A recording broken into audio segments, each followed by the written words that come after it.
రవాణా శాఖలో పనితీరు మెరుగుపరచడంపై ఫోకస్ పెట్టారు అధికారులు. స్పీడ్గా సేవలు అందించడంతో పాటు బ్రోకర్ల దందాకు చెక్ పెట్టడానికి ఆర్టిఫిషియల్ ఇంటెలిజెన్స్ వాడుతున్నారు. వారం రోజులుగా హైదరాబాద్లో వాడుతున్న ఈ టెక్నాలజీకి మంచి రెస్పాన్స్ రావడంతో త్వరలో రాష్ట్రమంతా విస్తరించడానికి రెడీ అవుతున్నారు.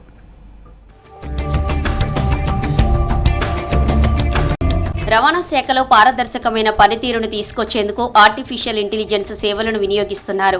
రాష్ట్ర రవాణా శాఖకు కేంద్ర కార్యాలయమైన హైదరాబాద్ ఖైరతాబాద్ ఆర్టీఏ ఆఫీసులో గత వారం రోజులుగా ఈ టెక్నాలజీ అందుబాటులోకి తీసుకొచ్చారు. ఆఫీస్ ఆవరణలో ఉన్న సీసీ కెమెరాలకు ఏఐ టెక్నాలజీని లింక్ చేశారు. కెమెరాలో ఒక వ్యక్తి పదే కనిపిస్తే ప్రత్యేకమైన కోడ్తో ట్రాన్స్పోర్ట్ కమిషనర్ ఆఫీస్కి స్పష్టమైన సంకేతాలను పంపిస్తూ అధికారులను అలర్ట్ చేస్తుంది. ఈ వ్యక్తి ఒక్క రోజులో వారం రోజుల్లో ఇన్నిసార్లు ఆర్టీఏ ఆఫీసులో కనిపించారు. ఈయన ఎవరు? ఆర్టీఏ బ్రోకరా?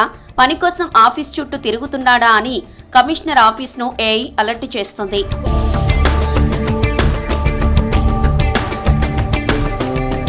ఏఐ సమాచారంతో కమిషనర్ ఆఫీస్ వెంటనే ఖైరతాబాద్లోని ఆర్టీఏ అధికారులను ఆరా తీస్తుంది. బ్రోకర్ అయితే అతన్ని ఆర్టీఏ ఆఫీసులోకి అడుగుపెట్టనివ్వకుండా తగిన ఆదేశాలను ఇస్తున్నారు.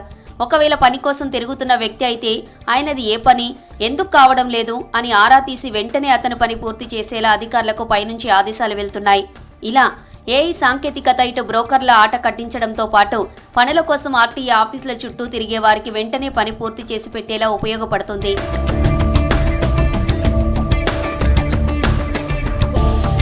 గత వారం రోజుల్లో 45 మంది పదే ఆఫీస్కు వస్తున్నారని గుర్తించిన అధికారులు వారెవరు, ఎందుకు వచ్చారనే దానిపై విచారణ చేసి చర్యలు తీసుకుంటున్నారు. దీంతో ఖైరతాబాద్ ఆర్టీఏ ఆఫీసులో వారం రోజులుగా చాలా మార్పులు కనిపిస్తున్నాయి. ఆఫీస్ ఆవరణలోకి బ్రోకర్లు, ఏజెంట్లు రాకుండా భారీ గేట్లను ఏర్పాటు చేశారు. దీంతో ఆఫీసులో అడుగు పెట్టాలంటే వారు భయపడిపోతున్నారు.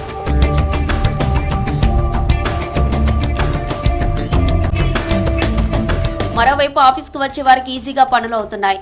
ఏఐ సేవలతో సంతృప్తిగా ఉన్న ఉన్నతాధికారులు దశల వారీగా ఈ సేవలను అన్ని జిల్లాల్లోని ఆర్టీఏ ఆఫీసులు అమలయ్యేలా ప్లాన్ చేస్తున్నారు. వీటితో పాటు రాష్ట్ర సరిహద్దుల్లోని చెక్ పోస్టుల దగ్గర కూడా ఈ సేవలను అమలు చేయాలని భావిస్తున్నారు. జాతీయ స్థాయిలో పర్మిట్ విధానం అమలు కావడం, జీఎస్టీ అమల్లోకి తీసుకురావడంతో చెక్ పోస్టుల్లో కొంతవరకు అవినీతి తగ్గింది.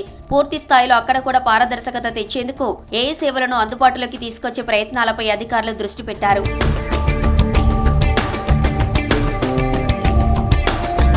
రవాణా శాఖ 17 రకాల సేవలను ఆన్లైన్లో అందుబాటులోకి తీసుకొచ్చింది.